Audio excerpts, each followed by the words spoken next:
Hello friends, welcome back on innovative study at the rate माँ पाठशाला। जैसा कि हम सब जानते हैं, हमने एक वस्तुनिष्ठ प्रश्नोत्तर की जो सीरीज शुरू कर रखी है। हमारे एनसीईआरटी के जो हमारे क्वेश्चंस हैं उनको हमने यहाँ पेश किया है वस्तुनिष्ठ फॉर्म में, मतलब इनके ऑप्शन टाइप क्वेश्चंस में। तो हमने अपनी कक्षा छठी की जो भूगोल है उसे कंप्लीट कर लिया है और उसी कड़ी में आगे बढ़ते हुए हम फिर हाजिर हुए हैं कक्षा सातवीं की भूगोल के साथ, जिसका नाम है हमारा पर्यावरण। और उम्मीद है कि आप सभी को वीडियोस पसंद आ रहे होंगे और ये जो क्वेश्चंस हैं हमारे जो सीटेट लेवल 2 एसएसटी सब्जेक्ट के लिए हैं, बहुत ही सहायक सिद्ध होने वाले हैं। तो चलिए बिना किसी देरी के शुरू करते हैं। यह है हमारा पहला प्रश्न। किसी भी जीवित प्राणी के चारों ओर पाए जाने वाले लोग, स्थान, वस्तुएं एवं प्रकृति को क्या कहते हैं? एक जीवित प्राणी है और उसके चारों तरफ क्या क्या है? लोग हैं, स्थान हैं, वस्तुएं हैं, प्राकृतिक जो भी चीज़ें हैं प्राकृतिक तौर पर हैं या फिर हमारे स्थानीय, जैसे हमारे जीवित जो प्राणी हैं, जो भी वस्तुएं हैं, वो सभी क्या कहलाएगा? स्थल मंडल, वायुमंडल, पर्यावरण, जीवन मंडल यानी कि जीवमंडल। तो इसका सही जवाब होगा पर्यावरण। जीवित प्राणी के चारों ओर पाई जाने वाली विभिन्न वस्तुएं, लोग, स्थान सभी को क्या कहेंगे? पर्यावरण। आगे बढ़ते हैं। हमारा अगला प्रश्न है, पर्यावरण यानी एनवायरनमेंट शब्द की उत्पत्ति किस भाषा के शब्द से हुई है? ग्रीक, फ्रेंच, लैटिन, इनमें से कोई नहीं। तो सही जवाब होगा फ्रेंच भाषा के शब्द से ही एनवायरनमेंट शब्द की उत्पत्ति हुई है। आगे बढ़ते हैं। एनवायरोनेर का क्या अर्थ है? अभी हमने जाना था एनवायरनमेंट शब्द की उत्पत्ति फ्रेंच भाषा के शब्द से हुई है और जो फ्रेंच भाषा का शब्द है वो है एनवायरोनेर, जिसका अर्थ है जीवमंडल, पर्यावरण, पड़ोस, प्रकृति। तो इसका सही जवाब होगा पड़ोस। आगे बढ़ते हैं। हमारा अगला प्रश्न है, प्राकृतिक पर्यावरण में कौन से कारक शामिल हैं? भूमि, जल, वायु, पेड़ पौधे एवं जीव जंतु, या फिर चारों तरफ की इमारतें, पार्क, पुल इत्यादि, व्यक्ति, परिवार, समुदाय, धर्म तथा राजनीतिक स्थिति, या फिर इनमें से कोई नहीं। जो हमारा प्राकृतिक पर्यावरण है उसमें शामिल कारक कौन से हैं? तो इसका सही जवाब होगा हमारा पहला जो ऑप्शन है, भूमि, जल, वायु, पेड़ पौधे एवं जीव जंतु। जो प्राकृतिक तौर पर पाए जाते हैं वही क्या है? हमारा पर्यावरण, प्राकृतिक पर्यावरण है। और जो चारों तरफ की इमारतें हैं, पार्क हैं, पुल हैं, जो कि मानव निर्मित हैं, क्या हैं? मानव निर्मित पर्यावरण कहलाएगा। क्या कहलाएगा? मानव निर्मित जो हमारी चीज़ें हैं वो पर्यावरण के घटक में शामिल हैं, प्राकृतिक तौर पर हैं, मानव निर्मित है। और स्वयं मानव भी, जैसे व्यक्ति, परिवार, समुदाय, धर्म और तथा राजनीतिक स्थिति, ये सब क्या हैं? ये पर्यावरण का जो तीसरा घटक है मानव।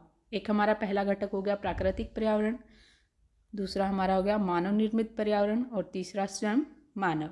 तो ये तीन घटक भी हैं। आगे बढ़ते हैं। हमारे अगला प्रश्न होगा हमारा, अगला प्रश्न है हमारा यहाँ, पृथ्वी की ठोस परपटी या कठोर ऊपरी परत को क्या कहते हैं, जो कि चट्टानों एवं खनिजों से बनी है एवं मिट्टी की पतली परत से ढकी होती है? जलमंडल, स्थलमंडल, वायुमंडल, जीवमंडल। तो इसका सही जवाब होगा स्थलमंडल। क्या है ये? स्थलमंडल है एक ठोस भाग पृथ्वी का, जो है पृथ्वी का ठोस भाग, जो परपटी है, कठोर परत है, उसको क्या कहेंगे? स्थलमंडल। आगे बढ़ते हैं। स्थलमंडल के बारे में सही विकल्प को चुनिए। स्थलमंडल हमें, इसको हम ए मान लेते हैं, इसको हम बी मान लेते हैं। स्थलमंडल हमें वन, कृषि एवं मानव बस्तियों के लिए भूमि, पशुओं के चराने के लिए घास प्रदान करता है। जो पशु हैं वो घास चरते हैं तो उनके लिए घास प्रदान करता है स्थलमंडल। स्थलमंडल खनिज संपदा का एक स्रोत नहीं है। तो इनमें से आपको सही विकल्प चुनना है। आपके ऑप्शन हैं ए और बी दोनों सही हैं, ए सही है, बी गलत है, ए और बी दोनों गलत हैं, इनमें से कोई नहीं। तो यहाँ पर हमारा सही जवाब होगा ए सही है और बी गलत है। क्यों गलत है? जो स्थल मंडल है वो एक खनिज संपदा का स्रोत होता है, ये यहाँ पर दिया गया है नहीं। तो इसका सही जवाब होगा ए सही है और बी गलत है। बी में यहाँ पर ये खनिज संपदा के स्रोत होते हैं। आगे बढ़ते हैं। हमारा अगला प्रश्न है, जल के विभिन्न स्रोतों जैसे नदी, झील, समुद्र, महासागर आदि जैसे विभिन्न जलाशयों से मिलकर बने क्षेत्र को क्या कहते हैं, जो सभी प्राणियों के लिए आवश्यक है?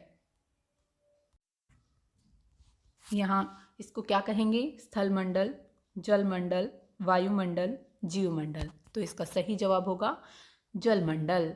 जो हमारा जो जल है, जल के जो बड़े बड़े स्रोत हैं, नदी, झील, समुद्र, महासागर, ये सभी जो विभिन्न जलाशय होते हैं क्या कहलाएंगे? सभी मिलकर एक जल मंडल का निर्माण करते हैं।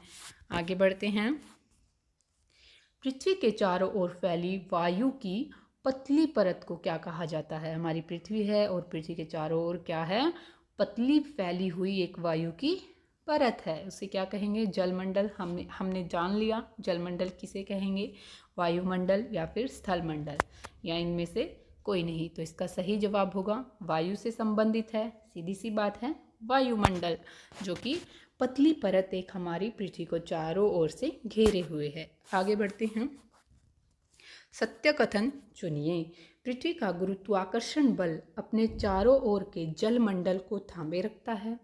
वायुमंडल सूर्य के झुलसाने वाली एवं गर्मी एवं हानिकारक किरणों से हमारी रक्षा करता है। ठीक है, तो ए और बी दोनों सही हैं। ए सही है और बी गलत है, ए गलत है और बी सही है, ए और बी दोनों गलत हैं। तो सही जवाब दें, कमेंट बॉक्स में कमेंट कीजिए। तो इसका सही जवाब होगा हमारा ए गलत है और बी सही है, क्योंकि पृथ्वी का जो गुरुत्वाकर्षण बल होता है वह जल मंडल को नहीं, वायुमंडल को थामे रखता है। ठीक है, तो आगे बढ़ते हैं। हमारा अगला प्रश्न है, वायुमंडल में उपस्थित कारक कौन से हैं? गैस, धूलकण, जलवाष्प या फिर ये सभी? तो हमारा सही जवाब होगा ये सभी जो कारक हैं वो वायुमंडल में उपस्थित होते हैं, गैस, धूलकण, जलवाष्प आदि। आगे बढ़ते हैं। हमारा अगला प्रश्न है, पादप एवं जीव जंतु मिलकर किसका निर्माण करते हैं? यह पृथ्वी का वह संकीर्ण क्षेत्र होता है जहाँ स्थल, जल एवं वायु मिलकर जीवन को संभव बनाते हैं। जीवमंडल, स्थल मंडल, वायुमंडल, इनमें से कोई नहीं। तो इसका सही जवाब होगा जीवमंडल। एक सीमित क्षेत्र में रहकर जहाँ पर जल मंडल, स्थल मंडल, वायुमंडल मिलकर जीवन को संभव बना देते हैं, एक संकीर्ण क्षेत्र होता है, उसको क्या बोलेंगे हम? जहाँ पर पादप और जीव जंतु मिलकर इसका निर्माण करते हैं, तो ये कहलाता है हमारा जीवमंडल। आगे बढ़ते हैं। अगला प्रश्न है हमारा, वह तंत्र जिसमें सभी जीवधारी आपस में एक दूसरे के साथ तथा पर्यावरण के उन भौतिक एवं रासायनिक कारकों के साथ परस्पर क्रिया करते हैं जिसमें वे निवास करते हैं, यह सब ऊर्जा और पदार्थ के स्थानांतरण द्वारा संबद्ध होता है। ठीक है, तो ये क्या कहलाता है? जिसमें हम देखो सभी जीवधारी आपस में मिलकर एक दूसरे के साथ क्या करते हैं? पर्यावरण के उन भौतिक और रासायनिक कारकों के साथ परस्पर क्रिया करते हैं। तो ऐसे जो ये तंत्र बन जाता है तो इसे क्या कहेंगे? पर्यावरण, पारितंत्र, स्थल मंडल या फिर ये सभी? तो इसका जवाब होगा पारितंत्र, जो जिसमें सभी जीवधारी आपस में एक दूसरे पर निर्भर करते हैं और पर्यावरण पर भी वो निर्भर रहते हैं, और मतलब एक दूसरे पर आश्रित हो जाना ही क्या है? पारितंत्र का निर्माण करते हैं। आगे बढ़ते हैं।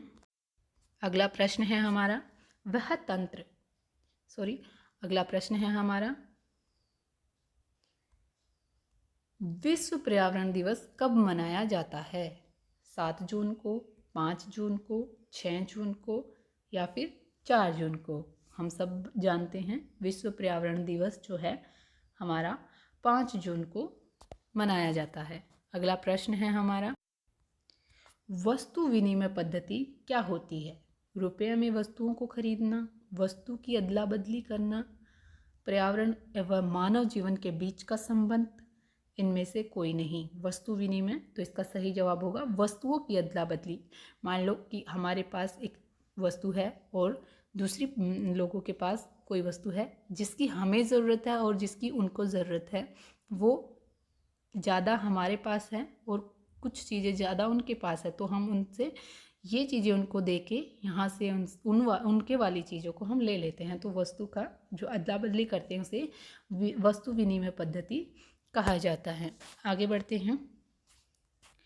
अगला प्रश्न है हमारा, प्रारंभिक मानव के बारे में सही कथन चुनिए। स्वयं को प्रकृति के अनुरूप बना लिया था, प्रकृति को अपने अनुरूप बना लिया था, या फिर दोनों, इनमें से कोई नहीं। तो इसका सही जवाब होगा प्रारंभिक जो मानव था उसने स्वयं को प्रकृति के अनुरूप बना लिया था।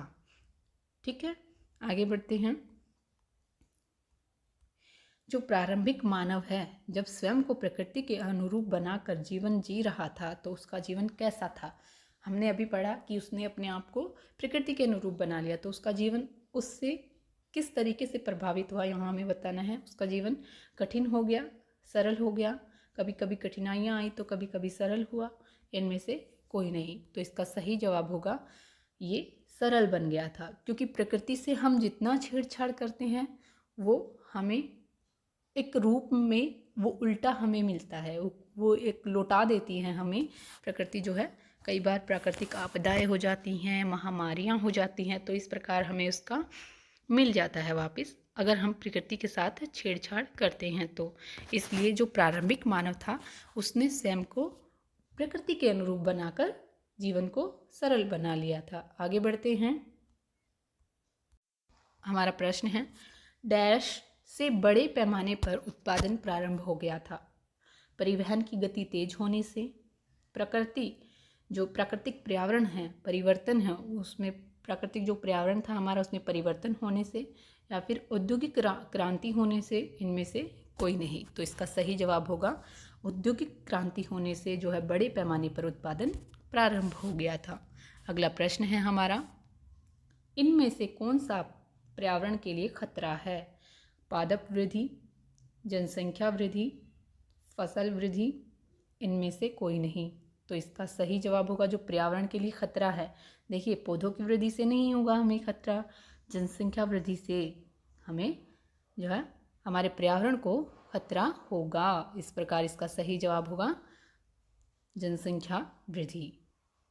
तो उम्मीद करती हूँ आज के लिए जो क्वेश्चंस थे वो आपको पसंद आए होंगे, और अगर आपको कोई सजेशन देना है तो प्लीज़ कमेंट कीजिए। वीडियो कैसा लगा हमें ज़रूर बताएं, और मेरी उम्मीद यही है कि ये जो हम क्वेश्चंस आपको प्रोवाइड करवा रहे हैं ये आपकी बहुत ही हेल्प करेंगे आपके हर एक एग्ज़ाम में। सीटेट के लिए तो ये है ही एक रामबाण सिद्ध हो सकता है ये क्वेश्चंस जो हैं, और आपके हर एक एग्ज़ाम के लिए जो है एनसीईआरटी बेस्ड जो हमारे ऑप्शन टाइप क्वेश्चंस हैं बहुत ही हेल्पफुल रहेंगे। तो आप ज़रूर कमेंट कीजिए। धन्यवाद।